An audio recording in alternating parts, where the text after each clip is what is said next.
Alright, what is going on, everybody? This is episode 2 of the POKÉPOD, your one-stop shop for everything Pokemon. I'm Devon, and I'm here with my esteemed colleague, Matt. Matt, how we doing today? Good, dude. What up? Nothing much. Nothing much. Hey, I think we should address something in episode 2, since we haven't addressed it either in the trailer or in episode 1. If anyone hears one of us calling each other Bree, it's our version. Yeah, people are gonna get confused by it. So they're probably already wondering. If you hear us calling each other Bree, it's our version of bro. It's a little thing we have. We know each other for a while. We start calling each other it. It's just a little thing. So if you hear Bree, it's just another word we substitute for bro. We're just substituting a letter, really. But anyways, before we get into any topics here, I want to get into our very first sponsor for the podcast. That's right, Matt. You heard it right. Our very first sponsor for the podcast. Oh, shit. So this episode of the POKÉPOD is sponsored by PokemonTrading.org, where you can trade all things Pokemon, from the video games to the card games and even Pokemon collectibles. Come check us out today at PokemonTrading.org. I came across this site a little while ago. It's a really awesome website. You can, whether it be Pokemon Go, Pokemon Let's Go, Pokemon Sun and Moon, you have forum-based stuff, kind of like in Reddit, where you can post what you're looking for to trade, what you're looking to get away, what you're looking to give, whatever it may be, and people just comment on your post and you can figure something out. It's a really cool website. You guys should go check it out. You can create your own profile on it and everything. I've already done it, so go check it out, PokemonTrading.org. And I also want to talk about the SCR giveaway we have for this episode as well. Now, I posted on scorum.com yesterday. If you haven't seen it already, go into my account on there, at Devon Clements. You'll see the first post I have on there for the SCR giveaway. And it's basically just a contest for people that subscribe, rate, and review the podcast on iTunes and Google Play. We just got put on those platforms this past week in between episode 1 and now. So we are now on iTunes, Google Play, YouTube, and on Spotify. So in order for us to move up the charts, specifically on iTunes and Google Play, because that's where we find podcasts the most popular, in order for us to move up on those charts, we need to get subscriptions, listens, ratings, reviews. So in order for you guys to have a chance at winning 50 SCR, you must go on one of those two sites, so on iTunes, which is also the Apple podcasting app, which is on your phone, or on Google Play Music, which is also the Google Play Store. Go on there, subscribe to the podcast, rate it, 5 stars preferably, review it in a positive manner, because we don't want anything negative. I should put that little asterisk, because I didn't mention that in the blog post. Positive reviews are encouraged. Man, you can do whatever. Yeah. But I ask that when you make your review, please put your Scorum username in it so that way we know you're entering the contest. And if you have a friend that isn't on Scorum, also leave a review. Have them leave your username in their review, so then that is 2 entries for you, or 3 or 4, depending on how many friends you have enter and leave a review for us. So yeah, it's going to be a week long from yesterday. It was yesterday morning I posted a blog, so a week from then. And then once that's done, I'm going to post a video of me drawing out of a hat, quite literally, a winner for the contest. So go on. It's easy, guys. It takes like a minute. Go on there, rate, subscribe, review, all that good stuff, and you'll enter your chance to win. It's some easy SCR. And like I said in the last episode, the price is already going up. Like I said it was going to happen. The price is going up because of the scoring betting platform. So get on it now before the value goes up, because it's going to be worth a lot very, very soon. All right, so now all that political mumbo-jumbo is done with, let's get into Pokemon Let's Go. Now, Matt, last time we talked, I believe you had just gotten up the SS and your Pokemon were in the 50s already. You had 3 badges, so why don't you get us up to date with where you are right now in the game? I got all the badges, and now I'm just getting candies. Now, you've gotten all the badges. Have you gotten to Victory Road yet? Nah, haven't even gone down there yet. No? I just started farming again. Now, what are you farming for? Like, are you farming like a certain Pokemon? Are you looking to just get candies, period, so you can level up your stats for your Pokemon? Like, what exactly are you looking to do? Exactly, dude. The stat one. Yeah, isn't it kind of crazy? I'm just trying to get... What? All the candies that you can get. I mean, I when I was farming like Growlers, I now have like 1,000 candies, and it seems kind of crazy to me how many candies you can get and how you can just drastically increase the stats for your Pokemon. Dude, right? I want to see what this Eevee's going to be like maxed out. Yeah. And now it's kind of like the same idea as Pokemon Go, where once you start powering up your Pokemon, whether it be for a stat, I mean, Pokemon Go is just powering up your Pokemon overall, but for Pokemon Let's Go, whether it be Pikachu or Eevee, you level up the individual stats depending on what candy you use, but once you reach a certain level, it actually requires more candy. So, like, I think when I was increasing my speed stat for my Pokemon, once I hit like 94, 95, all of a sudden it asked me for like 4 candies. Then once I got up to 100, it asked me for 5 candies. So the amount of candies increases depending on what level you reach. I don't know if it's just how many times you power them up or if there's a certain number they have to reach in order for the candy requirement to be more. I just got a shiny Jigglypuff on screen, and the only thing that's different about it is its eyes. What color are its eyes? Green. Instead of what, blue? Instead of, I think, blue, yeah. That's the only thing. Now, whatever. Now, when exactly are you going to find... Are you waiting until like a certain level you reach with your Pokemon before you go to Victory Road? Like, what's your game plan here? I really want to get that EV level 100 before I do anything, Yeah. Actually, I kind of want to get all the stats upgraded. And I would hunt those EVs, but they fucking run away more than anything else, dude. God. I know. That's one of the things I want to talk about now. You're trying to do the catch combo with those, and I had already tried it before you did. And it's ridiculously hard, even when you use Ultra Balls. So can you kind of talk about trying to get a catch combo with those and where you're trying to catch them and the difficulties with doing that? What was that, like Route 17, right? They're on? Yeah. And you can, like, it was like one would pop up every 10 minutes. And then I got like a streak of 12, and they just ran away. And that's with using Ultra Balls? Oh, yeah. See, that's ridiculous, isn't it? Now, for those of you who aren't familiar, Route 17 is in between, it's west of Celadon and Fuchsia City. It's that route that connects the two westbound, basically. And that's where really the only spot, I don't know if you found them anywhere else, but that's the only spot I've seen EVs spawn, so that's usually where we go. But I tried using some of the lures there to have them spawn. They seem to spawn a little bit more frequently, but you also just burn through lures doing it that way, so I'm not really sure if it's that effective. But yeah, those lures go pretty quick. Yeah, even like the super lures and the max lures, they only last like a few minutes. I thought they would last like a half an hour or something, but that wasn't the case. Yeah, it was like 30 seconds for like a regular lure. I was like, what? Yeah, that's kind of that's one of the things I'm kind of disappointed about. Quote I me on expected no, but it seems about right. I mean, you pop it, all of a sudden you walk to like another grassy area, and all of a sudden it's like, sorry, it's all done. Yep. But all right, so you're what? Give me the rundown of what your Pokemon inventory right now looks like. Give me like your top 6 Pokemon that you've been using frequently. Oh, dude, I use Eevee's number 1. I use my Surfing Raichu as number 2. I have Mew, and then I got Venusaur, Bulbasaur, Charizard. Nice. Or not Bulbasaur, Venus. No, Blastoise. Blastoise. Right. Now, are those all around the same level? What level are they? They're all 71. Yeah. Okay, so you guys are getting there. Yeah.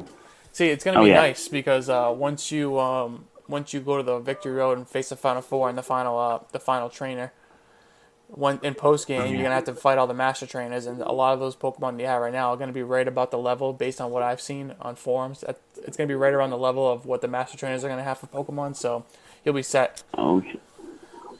Yeah, and I'm doing what was I just gonna say?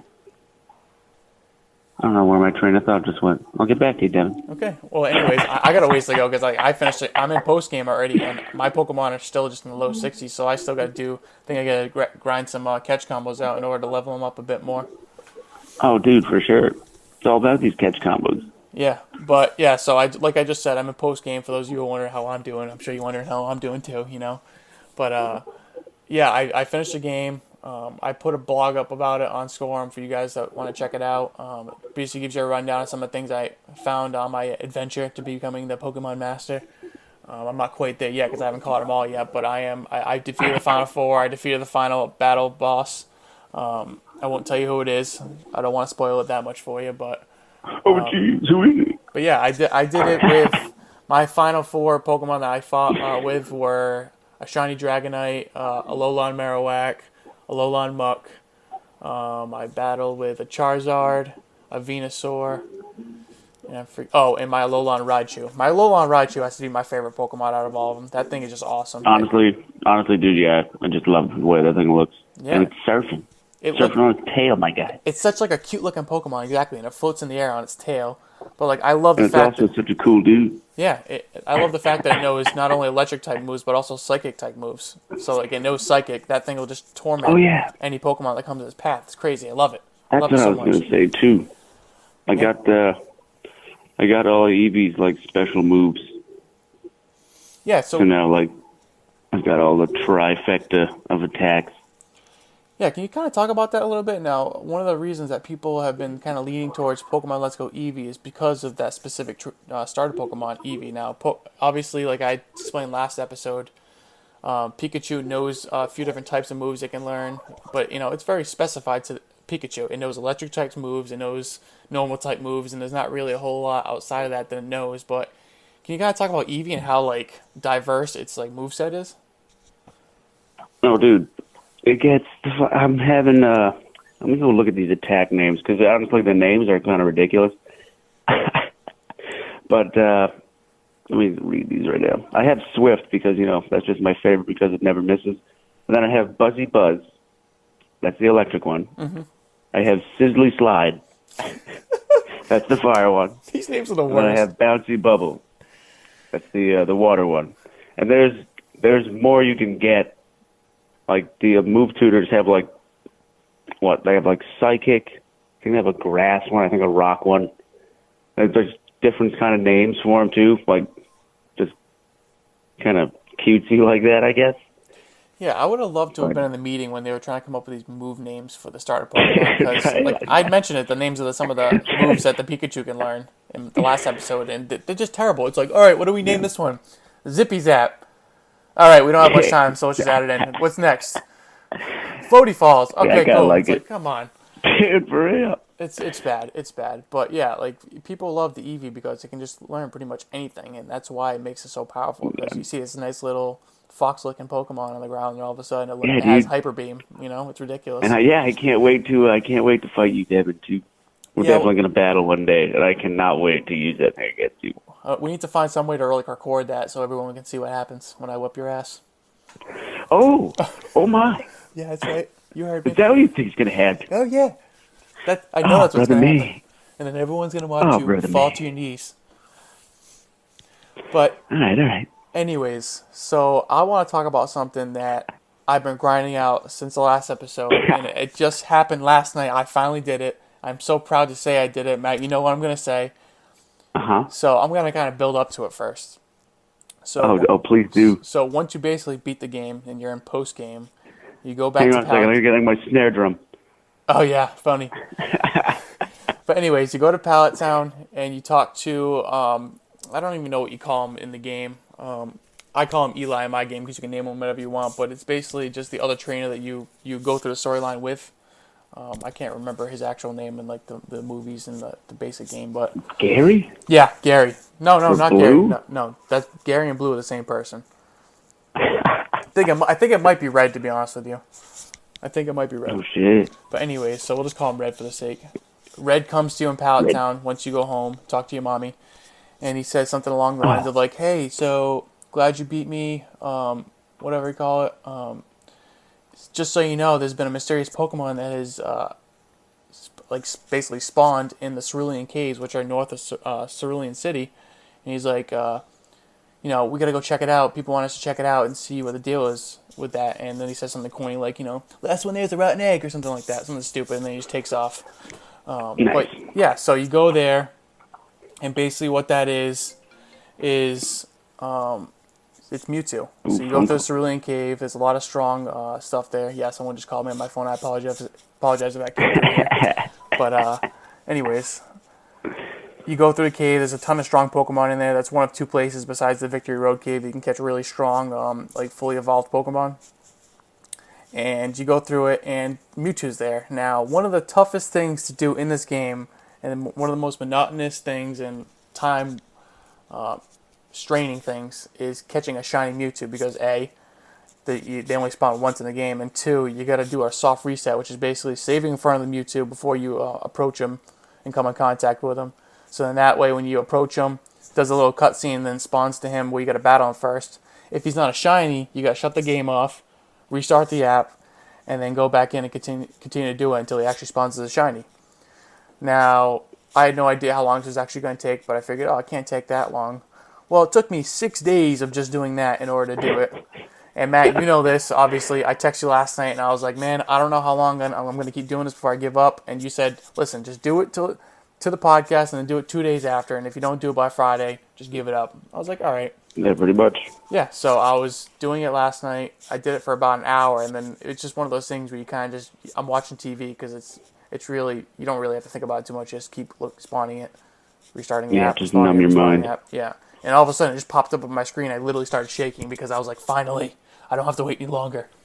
Yeah, those steady hands. Oh yeah, and of course I threw my Master Ball at because I'm not letting that pass up. So I got Oh, that, yeah. and it's just I'm so happy that I got him at. It's really a big achievement because I feel like a lot of people won't take the time to get it, or maybe some people that just don't read up on it won't even know how to do it. So I'm happy that I got it. It's a very valuable asset. He's a level 70, which is already my highest Pokemon, and it was really awesome. Now I got to ask you: are you gonna take the time to do this? So like, do you think this is something worth doing and worth having, just kind of See, like a trophy purposes, or what's see, your that's thought? the thing. If I'm gonna do it, I'm gonna do it with everything. So I'm talking like the birds. I have to do the birds first. Yeah, see that I thought about doing that because I have a shiny Articuno already from Pokemon Go. I have a shiny Zapdos already from Pokemon Go, but I didn't have a Moltres. Oh, dude. And I just got the Moltres this morning, but when I went over to it, I was like, do I really want to sit here for however many odd days and try to do this again? I was like, I'm probably not going to do it again. It's not worth it to me. So I just skipped past it. Oh, And brother, me. see, and this is the beautiful thing about our sponsor now, PokemonTrading.org, because I might be able to trade with someone to get a shiny Moltres or get somebody, get this other Pokemon that we're going to talk about in a couple of minutes here, but Oh, we'll yeah. get to that soon. But so you're going to try to get everything. You're going to try to just do the full throttle, get all the shiny legendaries. Yeah, I'm either gonna do that or like give up immediately and then just get them all regular. I mean, I guess you could take that route too. It's always a good route. I'm either gonna go hard or not at all. You know what I mean? Yeah, I know what you mean. Now, see, the first thing I thought about when I caught it, I was like, all right, this thing's cool to have, and it might be nice. Once I get my Master Trainer thing, however, though, I was like, what kind of value can I put in this in, like, a trade scenario? Like, what is, like, an equal value to this thing if I were to trade it? Like, do you have any ideas? Is there anything equal of value to this, or is it kind of just like I'm filled up my Pokedex with whatever I can get based off of the shiny Mewtwo? I mean, you didn't get that thing with like a size difference. So, I mean, if I had one of those, no, dude, I wouldn't. There's nothing. Yeah. There's nothing you can trade that thing for. And I was hoping to get you riled up when I told you it was like a normal size Pokemon and it wasn't XL or Oh, yeah, you did. I thought I might because I was waiting to see it pop up as Because- XS because I was gonna get mad. Oh, for sure, if that happens and mine's like XL or XS, I'll shut it off. Yeah. I'll keep going. Oh yeah. So I'm not gonna do that. so yeah, that's my rant about that. I was really happy that happened last night. But the next thing I want to talk about was about a legendary Pokemon that is only spawning in Pokemon Go, and you can actually the only way you can get it in Pokemon Let's Go was through the Go Park, and that is Meltan. Now, for those of you who don't know who Meltan is, Meltan's a Pokemon that actually came to life over like the past, I guess, past year. It happened in 2018. I'm not quite sure. It was early this year. I'm not really sure when exactly it happened.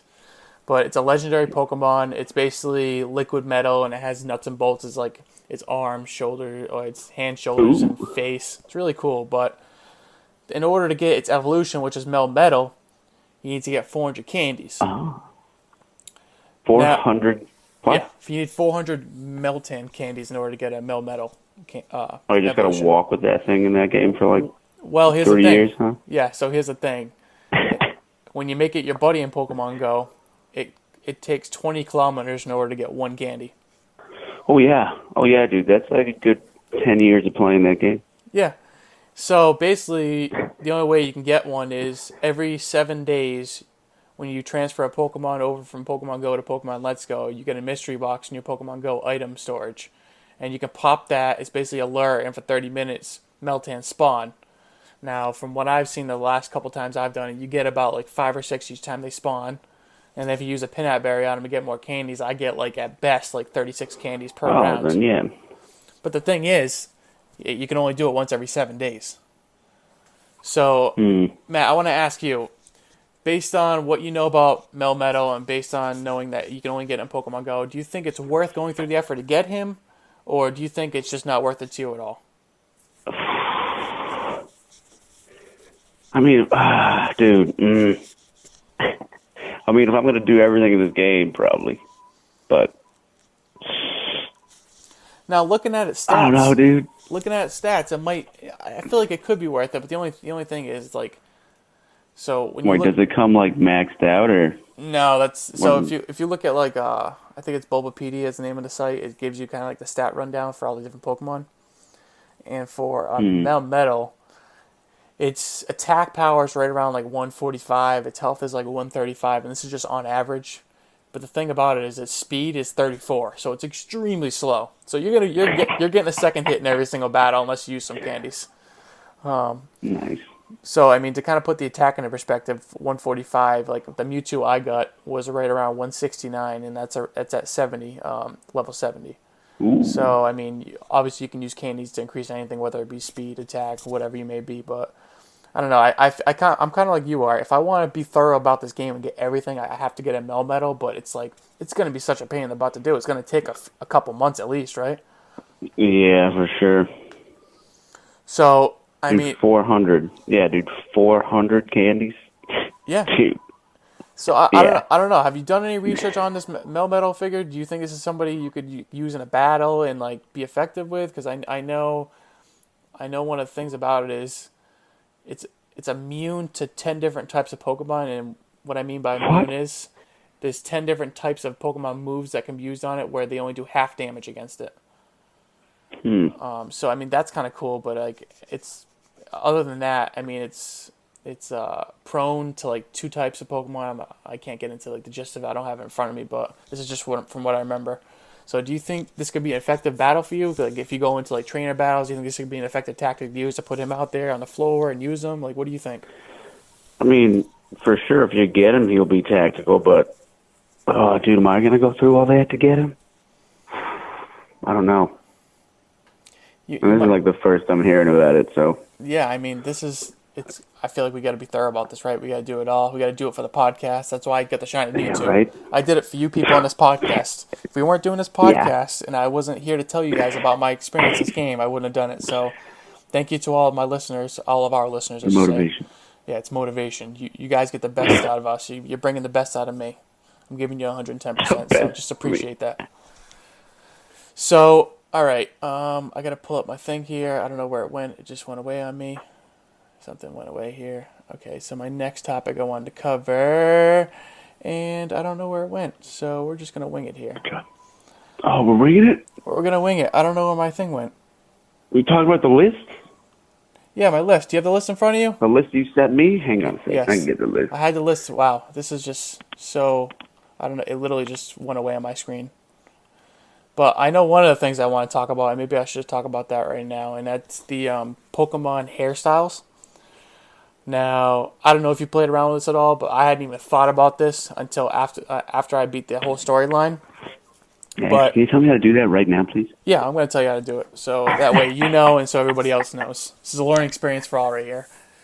So in order to change the hairstyle of your Pokemon, whether it be Pikachu or Eevee, you need to go to your tap on the Play with Eevee button, and then go to the I think it's whatever the top button is, Play Style or Play Mode or whatever it's called. You go there, and in order to change his hairstyle, first of all, you got to make sure he doesn't have a hat on because you won't be able to see it. But you swipe two fingers across his forehead, and you go back and forth, left to right, and then it'll change it. And it'll actually spawn 5 different hair sets doing it with 2 fingers, so you can do it that way. So it'll give you 5 different options for hair. If you do 5 fingers across his forehead, it'll give you, I believe, another 2 to 3 options. And then supposedly, if you use 10 fingers, it'll give you another option, which might be an afro. I know it's an afro for the Pikachu, but from the forums I've seen, nobody actually knows what it does for the Eevee because no one can actually do it 10 fingers. No one knows what the trick is for doing it because it actually doesn't work on stream that well. But doing it with 10 fingers will give you another option. So there's about 9 to 10 different options you'll have for hairstyles. Well, Yeah, and this whole time I had thought that you had to go to like a barber or something like that in some town dude, in order to right? do it. But apparently you don't have to. You can just do it when the game starts. Huh. So yeah, do you have that thing in front of you now? Because I don't know. Oh, yeah, the other thing was, what do you use the Pokemon Go Park for? Yes. All right. So that was. Thank you for bringing that up. So yeah, that's one of the things I wanted to talk about with you, Matt, is the Go Park. Now, some people that, depending on the type of trainer that you are, you might want to, and it also depends on how long you've been keeping up with the Pokemon Go series for. If you played Pokemon Go, you probably had a lot of different Pokemon in your arsenal that you might want to trade over to Pokemon Let's Go in order to use it through the storyline. Now, for someone like me, there's only specific ones I wanted to transfer over, like legendaries, but really the only ones I actually used in battle to finish the game was the Alolan Pokemon, just because they have a very different arsenal than like the basic version of that Pokemon. But are you the type of person that like didn't want to transfer anything over from Pokemon Go, or did you transfer some over and just didn't use them, or did you transfer things over and use them? Like, how did you strategize with the Go Park? I mean, yes to all those questions. So, like, what Pokemon did you transfer over? I transferred over my shiny, like Gyarados, a couple of my other shinies, a few legendaries. Some are just still sitting in the Go Park. I didn't even bother catching them. Now, have you been able to transfer over enough to use the play yard, the go play yard, whatever it's called? I think it's go play yard. What is that? So, do you know what that is? Yeah, see, so there's another option in the Go Park. I actually just tried this out for the first time this morning because I didn't know what was going on with it. So if you go to the Go Park, there's an option to go into the Go Play Yard. But the catch with it is, it gives you options for different Pokemon you can play a game with. But in order to play the game with them, you must have 25 of them in your Go Park. Which I think, I think it's kind of dumb. I think it's kind of dumb because it's like, oh, you need 25 Moltres, 25 Articuno. Like, well, seriously? 25 Hitmonlees? Like, okay, really? Seriously? But I think it's like a soccer game or something you play with that, or you got to get them to a goal. You got to rally them all up and bring them to a goal. That's what it said. It wasn't very specific with how the game worked. I think you got to play it in order to do it, but I wasn't sure if you were able to do that yet. No, I have no idea. That's all, I guess. I'm kind of just sticking to, like, the basics. I've barely explored outside the main, like, what was different from the Game Boy version. Yeah. Well, because that's what you're used to. So it's like all of a sudden you go to this one spot and you're like, oh, I know I need to do next. So it's like there's still things I'm figuring out too as I go along. Like there's still plenty of little crevices and corners I haven't gone to yet that I'm trying to figure out. Dude, they handed me my Kabuto immediately when I talked to the guy. I'm like, wait a second. Yeah. Don't I have to go away for a while? Yeah. Yep, that happened to me as well. You just gave it right to me. Hey, I want to tell you and all of our fans something about the Cerulean Cave. I want to go back to that where Mewtwo is located after the game is done, because I just found this as well last night. And there's areas in the Cerulean Cave you can walk around, and if you just keep searching on the ground, which is basically you just walk around areas and you just keep tapping A, you'll find something. Because you'll find like Ultra Balls, you'll find Great Balls, you'll find like PP Maxes, stuff like that. Oh yeah, just like randomly. Yeah, if you search around enough, there's a certain area. I'm not going to tell you where. You got to find it yourself, or you're going to have to Google it. I'm not going to sit here and just have this be a spoilers podcast. But if you search around, you can find more Master Balls. Yeah, you're only given one Master Ball in the game, but you can find other Master Balls. But they just gotta randomly spawn. It's not at a given spot every single time. You got to find them in the game in Cerulean Cave. Jeez.